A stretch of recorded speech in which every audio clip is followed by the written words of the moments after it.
Hello viewers, இப்போ நீங்கள் பார்க்குறது கார்டன் வீடியோ பார்ட் 5.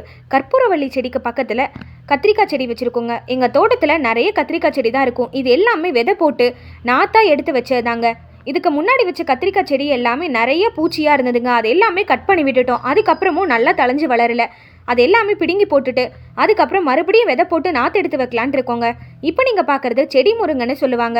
முருங்கை மரம் கேள்விப்பட்டிருப்பீங்க, ஆனால் இது செடி முருங்கை. முருங்கை மரம் வளர்த்துனா ஃபுல்லாகவே நிழல் விழுந்துடுங்க. அது கீழே நம்ம எந்த பூச்செடியும் வைக்க முடியாது. அதனால தான் நாங்கள் ஐடியா பண்ணி செடி முருங்கை வச்சுருக்கோம். இது பார்த்திங்கன்னா விதை போட்டு தாங்க வளர்ந்தது. விதை போட்டு சின்னதாக ஒரு கன்று வந்ததுக்கப்புறம் எடுத்து இங்கே கொண்டு வந்து வச்சுட்டோம். இது பார்த்திங்கன்னா கத்திரிக்காய் செடி தாங்க. அங்கேருந்து நாற்று எடுத்து வச்சது தான் இந்த இடம் ஃபுல்லாகவே கத்திரிக்காய் செடி தான் வச்சுருப்போம். இது சம்மங்கி செடி தாங்க. இந்த பூவை சாமிக்கெல்லாம் கூட மாலை கட்டி போடுவாங்க. இந்த பூ நல்லா வாசமாக இருக்குங்க. இதோட வீடியோ கூட என் சேனலில் ஷார்ட்ஸ் இருக்குது, கிளிக் பண்ணி பாருங்கள். அதோட லிங்க்கை கீழே டிஸ்கிரிப்ஷனில் கொடுக்குறேங்க. அடுத்த செடி பார்த்தீங்கன்னா எலுமிச்சப்பழ மரம் தாங்க. இதில் அங்கங்கே இலை இல்லாமல் இருக்கேன்னு தானே பார்க்குறீங்க. ஃபுல்லாகவே இந்த செடி ஃபுல்லாக புழுவாகவே இருந்ததுங்க. அது எல்லாமே இப்போ தாங்க கொஞ்சம் கண்ட்ரோல் ஆகிருக்கு. இந்த எலுமிச்சப்பழ மரத்தில் மட்டும் புழு வந்துடுச்சுன்னா அந்த செடி ஃபுல்லாகவே அரிச்சு சாப்பிட்ருங்க. அதுக்கப்புறம் வளரவே விடாது. அதனால் அப்பப்போ மருந்து போட்டுகிட்டே இருக்கணும். இது பார்த்தீங்கன்னா புளிச்சக்கீரை செடி தாங்க. இது ரெட் கலர் இலை வருதுங்க. இதில் நிறையவே அயன் சத்து இருக்குது.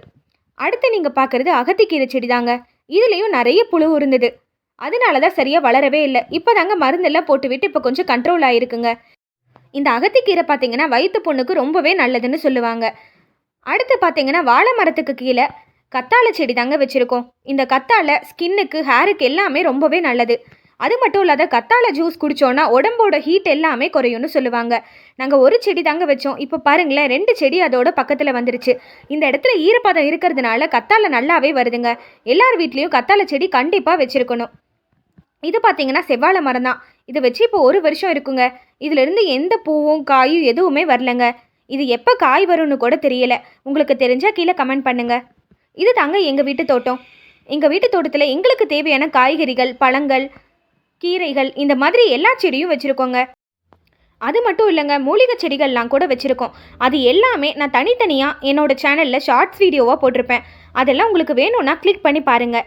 இது மட்டும் இல்லைங்க, இந்த வீடியோவோட பார்ட் 1, பார்ட் 2, பார்ட் 3, பார்ட் 4 இது எல்லாமே டிஸ்கிரிப்ஷனில் லிங்க் இருக்குது, கிளிக் பண்ணி பாருங்கள். அப்படியே என் சேனலை சப்ஸ்கிரைப் பண்ணி வச்சுக்கோங்க. தேங்க்யூ ஃபார் வாட்சிங்.